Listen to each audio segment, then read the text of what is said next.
کسی انفیکشن کے نتیجے میں بخار کا ہونا اللہ کی طرف سے ایک تحفہ ہے۔ بخار کا ہونا ہمارے دفاعی نظام یا امیون سسٹم کے حرکت میں آنے کو ظاہر کرتا ہے۔ ارتقائی اعتبار سے بخار کا ہونا انسان کی بقا یا سروائیول کے لیے ایک ضروری جسمانی فعل یا فنکشن کا نام ہے۔ ابتدا میں یہ سمجھنا ضروری ہے کہ کسی وائرس کی وجہ سے بخار کیسے ہوتا ہے اور کیوں ہوتا ہے۔ تو آئیے اس سوال کا جواب ڈھونڈتے ہیں کہ کیا کسی انفیکشن کی صورت میں ہونے والا بخار انسانی جسم کے لیے فائدہ مند ہے یا نقصان دہ۔ جب آپ کو کوئی انفیکشن ہو جائے، وائرل یا بیکٹیریل، تو آپ محسوس کرتے ہیں کہ آپ کے جسم کا درجہ حرارت یا ٹیمپریچر بڑھ جاتا ہے، جس کو ہم عرف عام میں بخار کہتے ہیں۔ بخار یا ہائی باڈی ٹیمپریچر دراصل وائرسز اور بیکٹیریا کے لیے ناسازگار ماحول پیدا کرتا ہے، یعنی یہ جرثومیں ہائی باڈی ٹیمپریچر یا فیور کو پسند نہیں کرتے۔ جیسا کہ میں نے شروع میں بتایا کہ بخار دراصل انسان کے مدافعتی عمل کے ایکٹیویٹ ہونے کا نام ہے، یہی وجہ ہے کہ یہ وائرسز انسانی جسم کے اس رد عمل کو پسند نہیں کرتے۔ اگر اس کی مثال میں آپ کو یوں دوں کہ جیسے کہ ہم سب کو گرم موسم کا شدت سے انتظار ہے کہ شاید یہ وائرس یا کرونا وائرس گرم موسم میں کمزور پڑ جائے اور یہ وبا قدرتی طور پر کنٹرول ہو جائے، ایسے ہی جسم کے اندر کا ہائی ٹیمپریچر بھی وائرسز کے لیے ناسازگار ہوتا ہے۔ لیکن چونکہ انسانی جسم کے اندر وائرس کو ملٹیپلائی ہونے یا افزائش پانے کے لیے باقی عوامل انتہائی سازگار ہوتے ہیں، اس لیے وائرسز فوری طور پر خود نہیں مرتے۔ میں اپنی پچھلی ویڈیوز میں بھی بتا چکا ہوں کہ وائرس انسانی جسم کے خلیوں میں موجود پروٹین کو استعمال میں لا کر اپنی تقسیم یا افزائش کرتا ہے، اس لیے ان کی تعداد جسم میں بڑھتی جاتی ہے۔ اسی وجہ سے کسی وائرس کو ہم اپنی زبان میں اوبلیگیٹ انٹراسیلولر پیراسائٹ بھی کہتے ہیں۔ آئیے چند بہت ہی بنیادی باتوں سے شروع کرتے ہیں۔ ایک صحت مند انسان کا جسمانی درجہ حرارت 37 ڈگری سینٹی گریڈ ہوتا ہے، جو کہ فارن ہائٹ پیمانے کے مطابق 98.6 ڈگری ایف بنتا ہے۔ آپ نے کسی کلینکل تھرمومیٹر کے اوپر درج یہ دونوں پیمانے دیکھے ہوں گے۔ اگر یہ نارمل درجہ حرارت ایک درجہ بڑھ جائے، یعنی 38 ڈگری ہو جائے، تو فارن ہائٹ اسکیل پر اس کو ہم 100.4 ڈگری ایف کہیں گے۔ اس طرح ایک درجہ حرارت مزید بڑھتا جائے تو یہ دونوں پیمانوں پر یوں نظر آئے گا، اور انہی بڑھے ہوئے جسمانی درجہ حرارت کو ہم بخار کہتے ہیں۔ وہ طبی ماہرین جو کہ جدید تحقیق کی روشنی میں ان باتوں کا جائزہ لیتے ہیں، ان کے مطابق بخار کو اس وقت تک دواؤں کے ذریعے کم نہیں کرنا چاہیے جب تک جسمانی درجہ حرارت 39.5 ڈگری سینٹی گریڈ یا 103 ڈگری فارن ہائٹ کو کراس نہ کر لے۔ البتہ اگر بچوں میں بخار ہو جائے تو اس کو کم کرنے کے لیے دواؤں کا استعمال اکثر دفعہ ضروری ہو جاتا ہے، کیونکہ اگر بچوں میں بخار کم نہ کیا جائے تو ان کو مرگی نما یا ایپیلیپسی نما جھٹکے لگنے کا امکان رہتا ہے، جس کو ہم میڈیکل زبان میں فیبرائل سیجرز بولتے ہیں۔ آئیے اب ریسرچ کی بات کر لیتے ہیں۔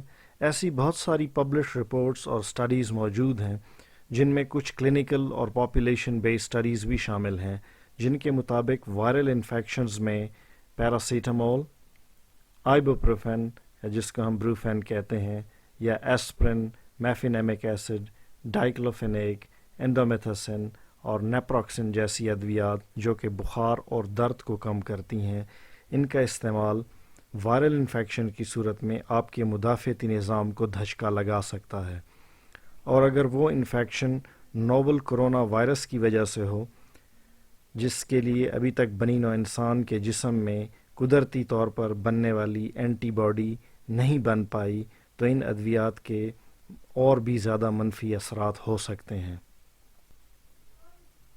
آج ہم 2009 میں ہونے والی ایک ایسی ریسرچ کی بات کرتے ہیں جو کہ ایک مشہور ریسرچ جرنل سیل امیونولوجی میں شائع ہوئی۔ اس ریسرچ کا عنوان ہے Ibuprofen and other widely used non-steroidal anti-inflammatory drugs inhibit antibody production in human cells. اس ریسرچ میں سائنٹسٹ کی ٹیم نے ایسے صحت مند لوگوں سے خون کے سیمپلز اکٹھے کیے جو ان دنوں میں بخار یا درد دور کرنے والی کوئی دوائی نہیں لے رہے تھے.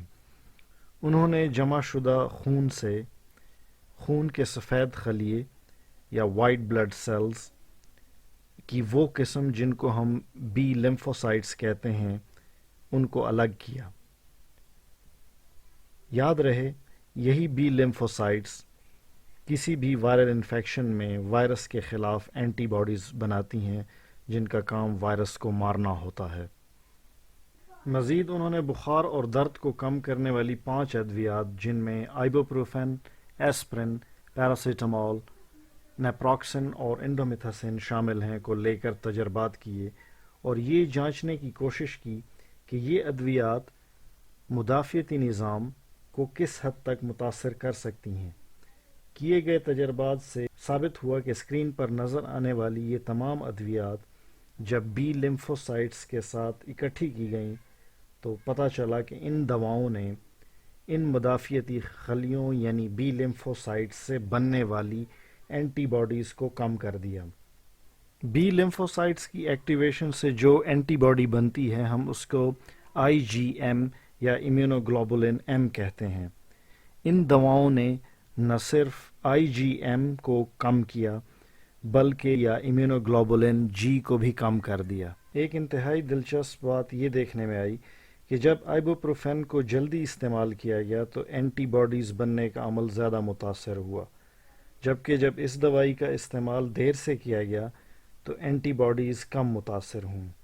یہاں پر یہ نتیجہ اخذ کرنا مشکل نہیں ہوگا کہ کسی بھی وائرل انفیکشن یا کورونا جیسی بیماری میں اگر ان ادویات کا استعمال شروع میں کیا جائے تو یہ زیادہ خطرناک ہو سکتی ہیں، کیونکہ یہ دوائیاں نئی بننے والی اینٹی باڈی کو زیادہ نقصان دیتی ہیں، جبکہ عمر کے اعتبار سے صحت مند لیمفوسائٹس یا اس کے نتیجے میں بننے والی اینٹی باڈیز پر ان ادویات کے منفی اثرات کم ہوتے ہیں. اس سلسلے میں مزید ریسرچ ہوتی رہے گی، لیکن ایک بات جو کہ بہت بنیادی ہے وہ یہ کہ ان تمام دواؤں کا بے جا استعمال کسی بھی وائرل انفیکشن میں خطرے سے خالی نہیں. خصوصاً وہ بوڑھے مریض یا دیگر بیماریوں میں مبتلا لوگ جن کا ذکر میں نے پچھلی ویڈیوز میں کیا ہے، ان کے مدافعتی نظام کو یہ دوائیاں بہت زیادہ نقصان پہنچا سکتی ہیں. یہاں پر آپ کو میں ایک اور بہت ہی اہم بات سکھاتا چلوں کہ جب آپ کوئی ویکسین استعمال کرتے ہیں تو اس کے نتیجے میں آپ نے عموماً دیکھا ہوگا کہ آپ کو ہلکا سا بخار ہو جاتا ہے. جدید تحقیق کے مطابق اس بخار کو کبھی بھی ان ادویات سے کم نہیں کرنا چاہیے، کیونکہ بخار روکنے والی یہ ساری ادویات ویکسین کے نتیجے میں جسم میں بننے والی اینٹی باڈیز کو بھی نقصان پہنچائیں گی اور یوں ویکسین کے اپنے اثرات ختم ہونے کا امکان بڑھ جائے گا. یہاں پر میں آپ کو ایک بات بتاتا چلوں کہ ان تمام ادویات کو ہم طب کی زبان میں NSAIDs یا NSAIDs بولتے ہیں، یعنی نان اسٹیرائڈل اینٹی انفلیمیٹری ڈرگز، اور یہ ادویات بخار، درد اور سوزش یعنی انفلیمیشن کو کم کرتی ہیں. یہاں پر یہ بتانا ضروری ہے کہ ماضی میں بھی ایسی ریسرچ متعدد بار ہو چکی جس میں ہر بار یہی سامنے آیا کہ بخار اور درد کی دوائیں یا NSAIDs انسان کے مدافعتی نظام کو کمزور کرتی ہیں. میں آنے والی ویڈیوز میں بہت تفصیل سے کورونا کی علامات بتاؤں گا، مگر آج آپ کے لیے مختصراً ایک بار بتاتا چلوں کہ اس مرض میں مبتلا لوگوں میں کون سی علامات پائی جا سکتی ہیں. کووڈ-19 یا کورونا کے مریضوں میں مختلف قسم کی علامات پائی جا سکتی ہیں، مثلاً تیز بخار جو کہ 103 یا 104 ڈگری تک ہو سکتا ہے، گلے میں درد، خشک کھانسی جو مسلسل ہو رہی ہو، سر درد، جسم میں درد، سانس میں تنگی اور اسہال یا دست کی علامات بھی ہو سکتی ہیں. یاد رہے کہ اس وقت دنیا میں ایسے بہت سارے لوگ ہوں گے جن میں کورونا سے ملتی جلتی علامات ہوں گی، مگر در حقیقت ان کو کورونا کی بیماری لاحق نہیں ہے. ایسے میں سٹریس لینے یا پریشان ہونے کی ضرورت نہیں، کیونکہ سٹریس لینے سے انسان کا مدافعتی نظام کمزور پڑ جاتا ہے اور اس کو انفیکشن آسانی سے لگنے لگتے ہیں۔ ویڈیو کا اگلا حصہ اگرچہ فارمیسی یا میڈیکل کے شعبے سے تعلق رکھنے والے ساتھیوں کے لیے ہے، مگر اس کو میں بہت ہی آسان اور دلچسپ انداز میں بتانے لگا ہوں تاکہ ایک عام آدمی بھی اس کو سمجھ پائے۔ اس حصے کے آخر میں ہم یہ خلاصہ بھی کریں گے کہ کسی انفیکشن میں بخار کی ادویات کیوں غیر مناسب ہوتی ہیں، اور یہ جاننا میرے خیال سے سب کے لیے ہی ضروری ہے۔ آئیے دیکھتے ہیں کہ ایک وائرس انسانی جسم پر کیسے حملہ آور ہوتا ہے۔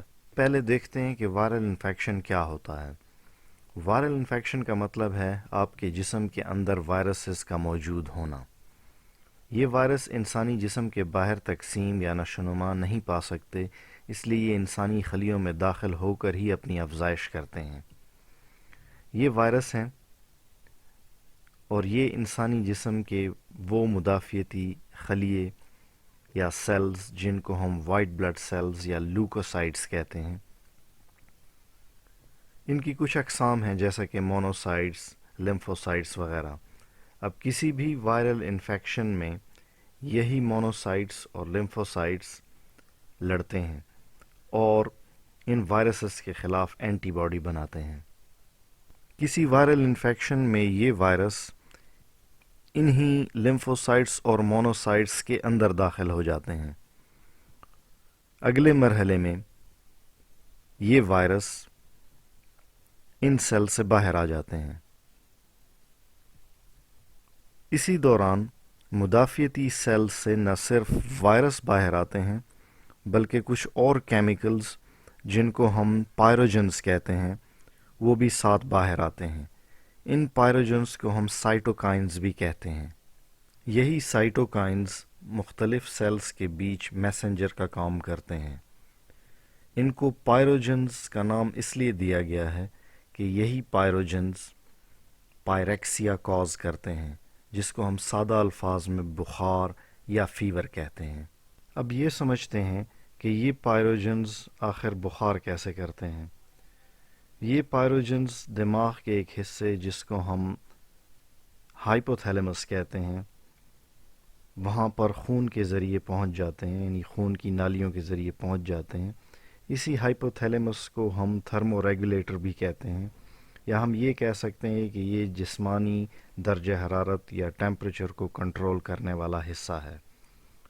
جیسے ہی ہائپوتھیلیمس ڈیٹیکٹ کرتا ہے کہ سائٹوکائنز آ گئے ہیں یا پائروجنز آ گئے ہیں، تو وہ اپنے سسٹم کو ایڈجسٹ کرتا ہے، یا یوں کہہ لیں کہ ری ایڈجسٹ کرتا ہے۔ اسی ہائپوتھیلیمس نے نارمل حالات میں نارمل باڈی ٹیمپریچر کو 37 ڈگری سینٹی گریڈ پر رکھا ہوتا ہے۔ اب اس نئی صورتحال میں وہ ری سیٹ ہوگا اور بخار یا فیور والے درجہ حرارت پر سیٹ ہو جائے گا۔ یعنی یہ 37 ڈگری سینٹی گریڈ پر تھا نارمل حالات میں، جیسے ہی سائٹوکائنز یا پائروجنز ڈیٹیکٹ ہوئے ہائپوتھیلیمس میں تو باڈی ٹیمپریچر بڑھنے لگا، جو کہ 37 سے 38، 39، 40 ڈگریز تک پہنچ سکتا ہے، اور اسی کو ہم بخار کہتے ہیں یا پائریکسیا کہتے ہیں۔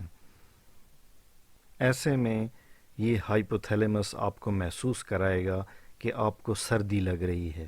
آپ اپنے آپ پر بلینکٹس ڈالیں گے، ہیٹر کے قریب بیٹھیں گے، آپ کی باڈی شیور کرے گی یعنی کانپے گی، جس سے مزید ہیٹ پروڈیوس ہوگی، جس کو ہم میٹابولک ہیٹ کہتے ہیں۔ آپ کی وہ بلڈ ویسلز یا خون کی نسیں جو سکن کے قریب ہوتی ہیں وہ کنسٹرکٹ یا تنگ ہونے لگیں گی، جس سے باڈی کی ہیٹ باہر جانے کی بجائے باڈی کے اندر رہ جائے گی، اور اس طرح جسم کا درجہ حرارت بڑھنے لگے گا۔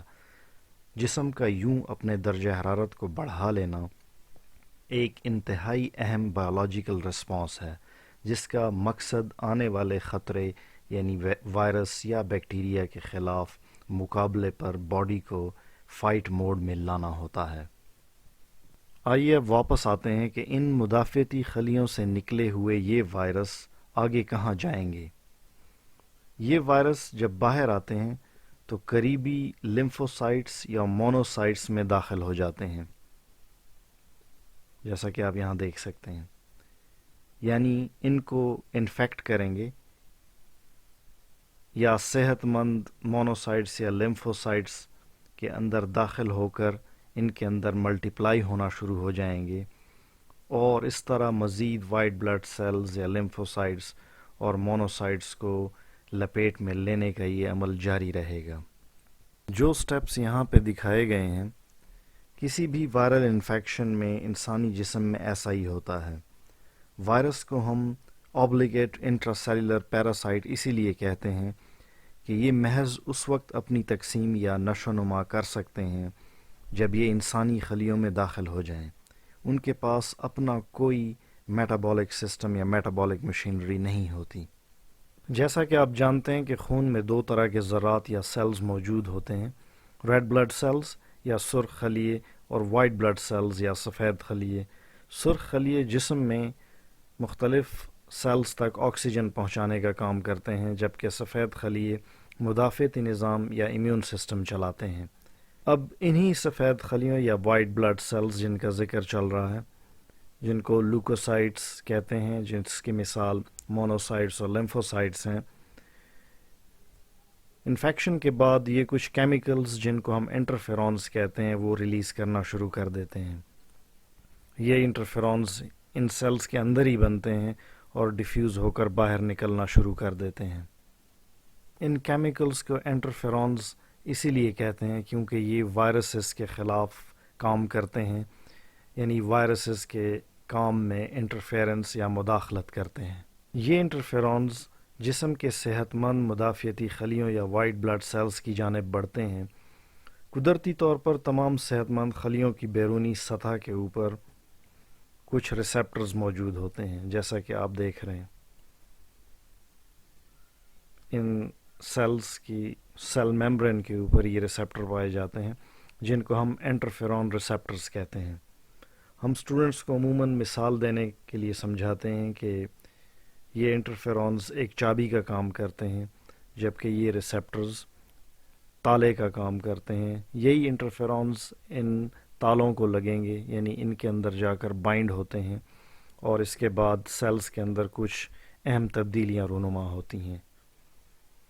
یہ اب دیکھیں، یہ انٹرفیرونز ان ریسیپٹرز کے اوپر بائنڈ ہو گئے۔ اس بائنڈنگ کے بعد دو طرح کے کام شروع ہوتے ہیں۔ نمبر ایک، یہ مدافعتی خلیے یا امیون سیلز یا لمفوسائٹس یا مونوسائٹس کچھ اینٹی وائرل انزائمز یا جراثیم کش یا وائرس کش انزائم بنانے لگتے ہیں، جو نہ صرف ان خلیوں سے باہر پائے جانے والے وائرسز کو مارتے ہیں، بلکہ اگر وائرس ان سیلز کے اندر بھی موجود ہو تو اس کو بھی مار دیتے ہیں۔ یہ امیون سیلز کچھ مزید کیمیکلز بھی بناتے ہیں جو ان سیلز کے اندر موجود بننے والی پروٹین کو روکتے ہیں، یعنی اس پروٹین سنتھسس کو سپریس یا انہیبٹ کرتے ہیں۔ ایسے میں اگر مزید وائرس ان سیلز کے اندر داخل ہوں گے تو ان کو اپنی نشو و نما پانے کے لیے پروٹین میسر نہیں ہوگا۔ یاد رہے، کوئی بھی وائرس اپنی نسل بڑھانے کے لیے آپ کے سیلز کے اندر موجود پروٹین کا استعمال کرتا ہے۔ کوئی بھی وائرس ایک ہائی جیکر کا رول پلے کرتا ہے جو کسی ایروپلین کے پائلٹ کو گن پوائنٹ پہ ہائی جیک کر کے پائلٹ سے اپنی مرضی کا کام کرا سکتا ہے۔ جب ان ہائی جیکرز کو ان کی خوراک یعنی پروٹین نہیں ملے گی اور اوپر سے وائرس کش انزائمز بھی موجود ہوں گے تو ان حالات میں وائرس کا بچنا ناممکن ہو جائے گا۔ بلکہ یوں کہہ لیں کہ یہ انٹرفیرونز دو دھاری تلوار ہیں، کیونکہ یہ نہ صرف اینٹی وائرل انزائم بنا کر وائرسز پہ حملہ آور ہوتے ہیں، بلکہ ان وائرسز کی سپلائی لائن یا پروٹین سنتھسس کو بھی کاٹ دیتے ہیں۔ اب وہ بات کرتے ہیں جو اس پوری ڈسکشن کو ہمارے آج کے ٹاپک کے ساتھ جوڑتی ہے، اور وہ یہ ہے کہ یہ انٹرفیرونز صرف اس وقت اپنی پوری آب و تاب کے ساتھ اور پورے زور کے ساتھ کام کرتے ہیں یا فنکشن کرتے ہیں جب جسم کا درجہ حرارت 37 ڈگری سینٹی گریڈ سے اوپر ہو، یعنی بخار والے درجہ حرارت پہ۔ فرض کریں ایک کورونا کا مریض ہے، اس کے اندر یہ سارا مدافعتی عمل جاری ہوتا ہے۔ خون کے سفید خلیے یا وائٹ بلڈ سیلز یا لیوکوسائٹس، جس کی مثال مونوسائٹس اور لیمفوسائٹس ہیں، وہ اپنا کام جاری کیے ہوئے ہوتے ہیں، انٹرفیرونز بن رہے ہوتے ہیں۔ ریسرچ یہ بتاتی ہے کہ انٹرفیرونز ہائی باڈی ٹیمپریچر کو پسند کرتے ہیں، یا یہ انٹرفیرونز ہائی باڈی ٹیمپریچر یا فیور کے اندر کام کرنے کو ترجیح دیتے ہیں۔ تحقیق کے مطابق ان انٹرفیرونز کی ایکٹیویٹی اس وقت بڑھ جاتی ہے جب انسان بخار کی کیفیت میں ہوتا ہے۔ میں پہلے بھی بتا چکا ہوں کہ بخار انسانی جسم کا ایک پروٹیکٹیو میکانزم ہے۔ اللہ نے بخار میں بھی انسان کے لیے عافیت رکھی ہے۔ بخار کے دوران انسانی جسم کا مدافعتی نظام بہت ہی اعلیٰ طریقے سے وائرسز کا مقابلہ کر رہا ہوتا ہے۔ ایسے میں اگر آپ بخار کم کرنے والی ادویات کا استعمال کریں گے یہ خودکار مدافعتی نظام متاثر ہو جائے گا۔ اب سوال یہ ہے کہ بروفین یا پیناڈول یا دیگر بخار کم کرنے والی ادویات کس حد تک خطرناک ہو سکتی ہیں؟